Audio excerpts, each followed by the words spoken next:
Nos enseñaron que en el fútbol todo se resuelve en 90 minutos. Eso es mentira. Hay partidos que nunca terminaron de jugarse. Historias donde la muerte, el misterio y lo paranormal entraron a la cancha y ya no salieron. Bienvenido a los expedientes más oscuros del fútbol mundial. El 22 de junio de 1998, durante un partido de la Liga Regional de la provincia de Kasai, en la República Democrática del Congo, ocurrió un suceso que desafía toda lógica estadística. Se enfrentaban los equipos Benasadi y Basanga bajo una fuerte tormenta eléctrica. Cerca del minuto 75, un rayo impactó directamente en el centro del campo de juego. Cuando el humo se disipó, la escena era macabra. Los 11 jugadores del equipo visitante, Basanga, yacían muertos sobre el césped, mientras los 11 futbolistas del Benasadi, el equipo local, estaban de pie completamente ilesos, al igual que el árbitro que se encontraba a escasos metros. Incluso algunos suplentes que calentaban cerca de la banca sufrieron quemaduras leves. La explicación científica del ground current, que indica que la electricidad de un rayo se distribuye por el suelo, no logra aclarar cómo la descarga seleccionó con precisión quirúrgica a solo un equipo. El gobernador provincial Kasongo Shilolo no dudó en declarar a la radio local que aquello era obra de la brujería.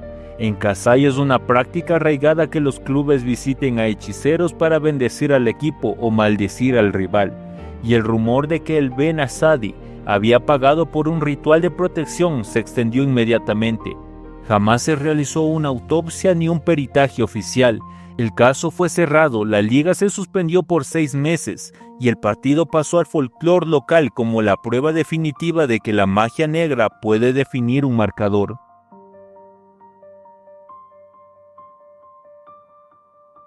El fantasma del estadio Hernando Siles.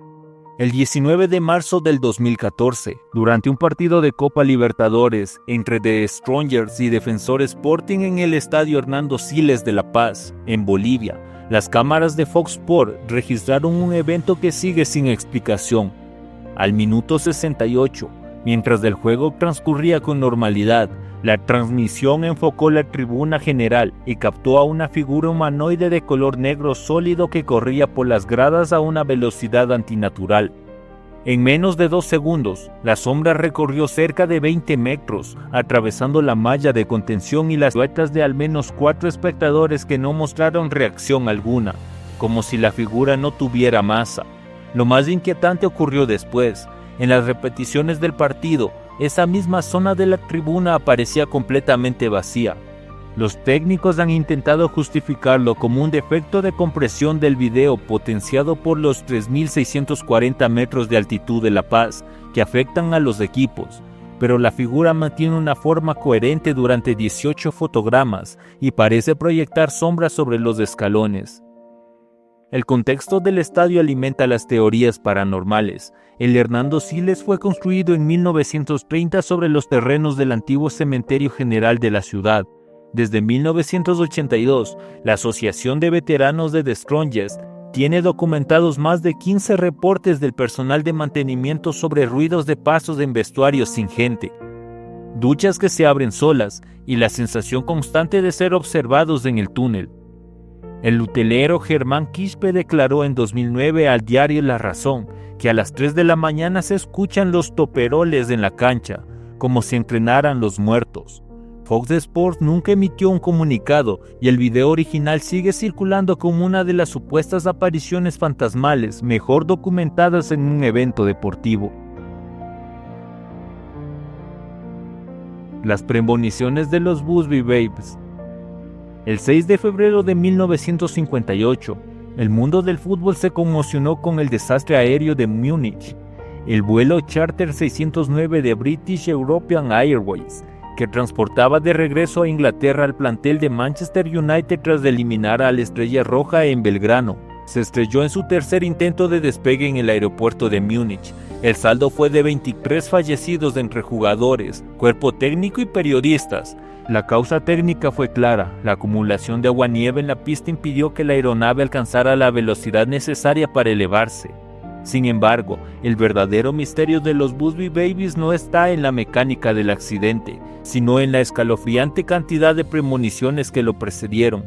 Duncan Edwards, la mayor promesa del fútbol inglés, le dijo a una azafata minutos antes de embarcar que no le gustaba ese avión. Falleció 15 días después por sus heridas. Tommy Taylor había llamado a su prometida desde Belgrado para decirle que tenía un mal presentimiento sobre el vuelo de vuelta. Liam Whelan le confesó a un compañero que si había llegado su hora, estaba listo para morir. Marky Jones le pidió a Johnny Berry que cuidara de su familia si algo pasaba. De los 8 jugadores que murieron, 3 habían verbalizado su miedo de forma explícita. Tras la tragedia, el reloj de la tribuna sur de Old Trafford fue detenido a las 3:04, la hora del impacto, y permanece así como memorial. Desde los años 60, los guardias de seguridad nocturna del estadio reportan de manera recurrente sonidos de un balón rebotando en el túnel sur, cánticos juveniles que se pierden en los pasillos y descensos de temperatura inexplicables en el vestuario visitante, como si una parte del equipo nunca hubiera abandonado el club. La maldición de Bela Goodman. En 1962, Bela Goodman, el entrenador húngaro que había llevado al Benfica a conquistar 2 Copas de Europa consecutivas, solicitó a la directiva una prima económica por el logro. Ante la negativa del presidente Antoine Mundi, Goodman abandonó el club y lanzó una sentencia que se convertiría en la maldición más famosa del deporte. Sin él, el Benfica no ganaría una final europea en 100 años. Desde aquel día, el club portugués ha disputado 8 finales continentales y las ha perdido todas, en una secuencia que la estadística apenas puede concebir. Cayó ante el Milan en 1963, con el Inter en 1965, frente al Manchester United en 1968, con el PSV en penales en 1988 y de nuevo con el Milan en 1990. Ante el Chelsea con un gol en el minuto 93 en el 2013, con el Sevilla en penales en 2014 y frente al Real Madrid en la Young League de 2020. La probabilidad de perder 8 finales seguidas es del 0.39%. El club ha intentado romper el maleficio. En 1990, Eusebio viajó hasta la tumba de Goodman en Viena para pedirle perdón antes de la final contra el Milan. Benfica perdió 1-0. En 2014, inauguraron una estatua de bronce del entrenador en el estadio Daluz, días antes de la final de la Europa League. Benfica perdió en penales. La maldición, que según la profecía vence en el año 2062, es estudiada hoy en facultades de sociología como el ejemplo perfecto de una profecía autocumplida, donde la presión psicológica de la historia parece pesar más que el rival en el campo. El zombie de la final de Francia 98. El 12 de julio de 1998, horas antes de disputar la final de la Copa del Mundo contra Francia en París, Ronaldo Nazario, el mejor jugador del planeta, sufrió un episodio convulsivo en su habitación del hotel. Fue trasladado de urgencia al Hospital Lilas, donde le practicaron un electroencefalograma y regresó a la concentración a las 5 de la tarde. El parte médico jamás se hizo público en su totalidad. A las 6:20, el director técnico, Mário Zagallo, entregó a la FIFA la alineación oficial de Brasil, sin Ronaldo en el 11 titular. Sin embargo, 40 minutos antes del inicio del partido, y sin una explicación clara para la prensa, Zagallo modificó la planilla y reintegró a Ronaldo como titular. Lo que se vio en el campo fue a un jugador irreconocible. Durante los 90 minutos, Ronaldo no realizó un solo remate a puerta, no completó un regate y apenas dio 12 pases. Deambulaba por la cancha con la mirada perdida, como un autómata. Brasil perdió 3-0. Las teorías sobre lo que ocurrió son múltiples. El doctor Lidio Toledo, jefe médico de la selección, afirmó años después que fue una crisis por estrés y falta de sueño. Otros especialistas brasileños sugirieron una reacción adversa a una infiltración de analgésicos que el jugador usaba para una tendinitis crónica en la rodilla. La versión más oscura apunta a una cláusula del contrato entre la Confederación Brasileña de Fútbol y Nike que obligaba a alinear a Ronaldo en partidos de máxima audiencia. Ronaldo rompió su silencio en 2019, declarando que tuvo una convulsión, despertó en el hospital sin recordar nada y que los médicos le dijeron que podía jugar, por lo que él quiso hacerlo. Hasta hoy, la falta de un informe médico transparente convierte el caso en el mayor expediente sin resolver en la historia de los mundiales. De Port Said.